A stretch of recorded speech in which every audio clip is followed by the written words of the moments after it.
everyone, this video is the part of our premium content. अगर आप economics से related किसी भी एग्जाम की तैयारी कर रहे हैं, B it academics B it competitive, चाहे आप इकोनॉमिक्स ऑनर्स कर रहे हैं या एमए कर रहे हैं, किसी भी यूनिवर्सिटी से, UGC NET, economics optional, Indian economic service, इन सब कोर्सेज की प्रिपरेशन आप हमारे ऐप के साथ कर सकते हैं. For more detail check out the link in the description. हमारे जो ऐप है उसका लिंक आपको डिस्क्रिप्शन में मिल जाएगा.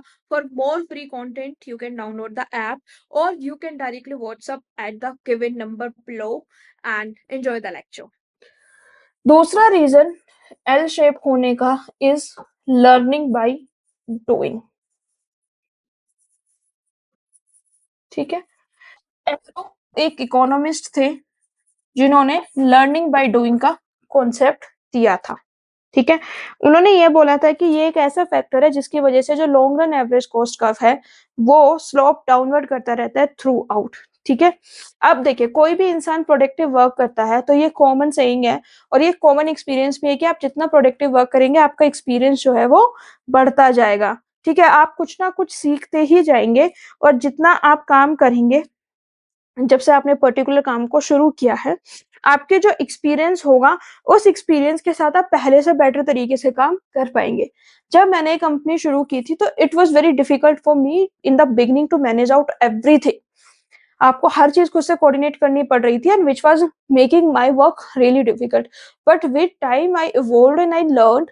With the experience I am able to manage it thoroughly today.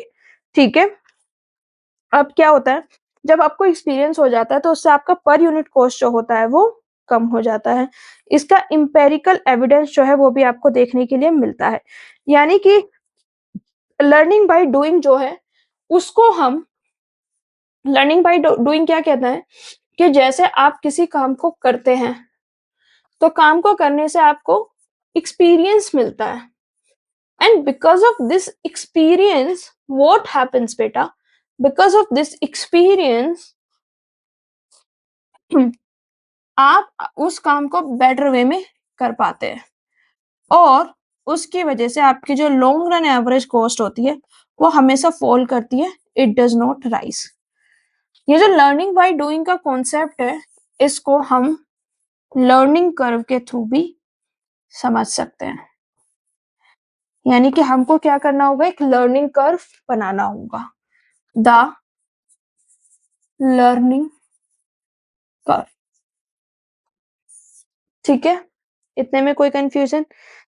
अब लर्निंग कर्व में क्या होता है कि आपने अभी तक, अगर आप 5 साल तक काम कर रहे हैं, 5 साल में आपने हर एक साल में जितना भी आउटपुट प्रोड्यूस किया है, टोटल 5 साल का जो क्यूमुलेटिव आउटपुट होगा, जो टोटल 5 साल का एग्रीगेट आउटपुट होगा, वो आपकी एवरेज कॉस्ट ऑफ प्रोडक्शन से रिलेट करेगा.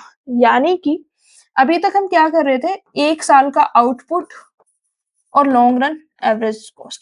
लेकिन लर्निंग कर्व क्या कहता है कि जब से भी आपने काम करना शुरू किया है, चाहे आपको 5 साल हो गए, चाहे आपको 10 साल हो गए, इन दिस 5 years और 10 years आपने जितना भी आउटपुट प्रोड्यूस किया है that is related to long run average cost का. ठीक है, क्या होता है, जैसे कि आप जितने ज्यादा काम करते जाएंगे, जितना ज्यादा आपको एक्सपीरियंस होता जाएगा, आप सेम क्वांटिटी ऑफ रिसोर्सेस में ज्यादा आउटपुट को प्रोड्यूस कर पाएंगे या फिर कम क्वांटिटीज को यूज करके ज्यादा इनपुट निकाल पाए आउटपुट निकाल पाएंगे. बेसिकली आप उस चीज को एफिशिएंटली यूज करना सीख जाएंगे. अब या तो रिसोर्सेज की एफिशिएंसी बन जाए, रिसोर्सेज की एफिशिएंसी के क्या मतलब है कि सेम रिसोर्सेज में ज्यादा आउटपुट, या फिर आप अपने रिसोर्सेज को सेव करना सीख जाए, आपका जो cost per unit of output होता है वो कम हो जाता है जैसे फर्म को ज्यादा एक्सपीरियंस मिलता है. ठीक है, अब ये जो लेबर कर्व होता है ना, ये जो लर्निंग कर्व होता है, ये जनरली हमारे को हेल्प करता है इन रिडक्शन ऑफ लेबर.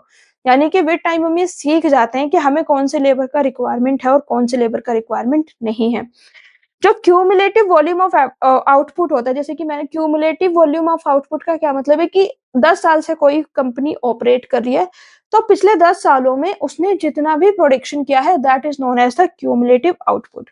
तो जैसे हमारा क्यूमुलेटिव आउटपुट बढ़ता है तो जो लेबर्स होते हैं, जो सुपरवाइजर्स होते हैं, वो ज्यादा फैमिलियर हो जाते हैं वर्क से, मेथड ऑफ प्रोडक्शन से। इसकी वजह से क्या होता है कि जो हमारा वेस्ट होता है, जो हमारा रॉ मटेरियल वेस्टेज होने वाला था, ठीक है, वो कम होता जाता है। रॉ मटेरियल की जो कॉस्ट होती है वो भी कम हो जाती है, क्योंकि फर्म जो होती है उसको एक्सपीरियंस हो जाता है और वो अपना वेस्टेज जो है वो कम करना शुरू कर देती है। इसका मैं सबसे बेस्ट एग्जांपल बताती हूँ कि जब आप खाना बनाना शुरू करते हैं ना, तो स्टार्टिंग में आपको कोई अंदाजा नहीं होता है। आप 2 लोगों का खाना बनाने जाते हैं, वो 4 लोगों का बन जाता है। और आप 2 लोगों का खाना बनाते हैं, कई बार आप सोचते हैं नहीं अब मैं इसको कम करूंगी, तो वो फिर उससे ज्यादा लोगों का, कम लोगों का, फिर एक का भी पेट नहीं भरता। बट जैसे आपको 1 साल होता है, 2 साल होता है, 3 साल होती है, with in the experience you learn, और आपको इतना एग्जैक्ट अंदाजा हो जाता है कि ये जो मेरा घर है इसमें 4 लोग हैं और 4 लोग इतना इतना खाना खाएंगे, मेरे हस्बैंड इतना खाएंगे, मेरे बच्चे इतना खाएंगे। और आपका जो खाने का वेस्टेज होता है, जो आटा होता है, वो बिल्कुल खत्म हो जाता है with the period of time. Of course once in a while is an exception, but with experience आपको पता चल जाता है। तो यही सेम चीज ना फर्म में भी होती है कि विद एक्सपीरियंस आपको पता चल जाता है और आपका जो रिसोर्सेज का वेस्टेज है वो कम हो जाता है। लर्निंग कर्व को हम कैसे शो करते हैं वो भी मैं आपको बता देती हूँ।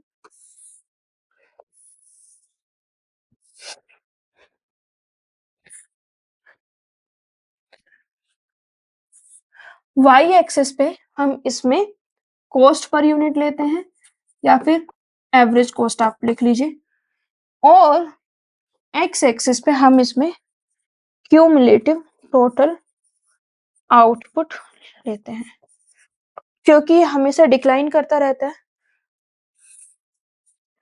Long run cost. पहले देखिए इसमें भी लॉन्ग रन कॉस्ट कैसी आई थी, ऐसी आई थी ना, ये देखो जब हमने सारे पॉइंट को ड्रॉ कर दिया था। ठीक है, तो this is long run cost. इतना समझ में आया? इस तरीके से ये दिखेगी L shape long run average cost curve. ठीक है, इतने में कोई कंफ्यूजन है तो आप मुझे बताइए। इतने में कोई कंफ्यूजन नहीं है तो फिर मैं आपको इसका इक्वेशन भी बता देती हूँ। ये जो लर्निंग कर्व होता है इसको हम कांस्टेंट परसेंटेज की फॉर्म में एक्सप्रेस करते हैं। ठीक है, कांस्टेंट परसेंटेज, यानी कि किस तरीके से दिखता है कॉस्ट फंक्शन।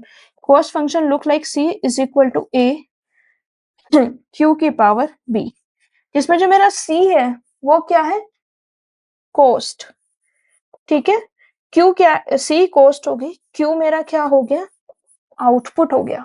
ठीक है, ए क्या हो गया, A is input cost per unit of output. ठीक है, एवरेज कॉस्ट आप इसको बोल सकते हैं। और बी क्या है, ये जो मेरी पावर में बी है, what is this B, this B is rate of decline. ठीक है, यानी कि total cost is equal to A Q की पावर बी, कितने रेट से डिक्लाइन करेगा।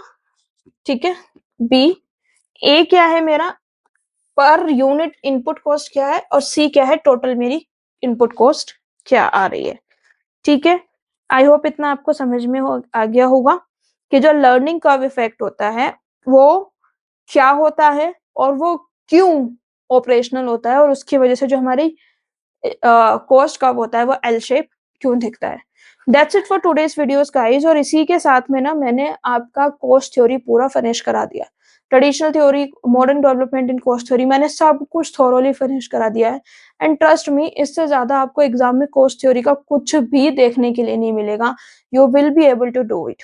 नेक्स्ट क्लास में हम सप्लाई को शुरू करेंगे, एंड देन रेवेन्यू और फिर मार्केट। ठीक है, आई होप आपको मेरे लेक्चर समझ में आ रहे होंगे। अगर आपको मेरे लेक्चर समझ में नहीं आ रहे हैं, प्लीज लेट मी नो और मुझे बताइए कि आपको कौन से टॉपिक्स में डाउट हो रहा है। ठीक है, see you soon. That's it for today's lecture guys. I just hope कि आपको आज का वीडियो बहुत अच्छा लगा होगा।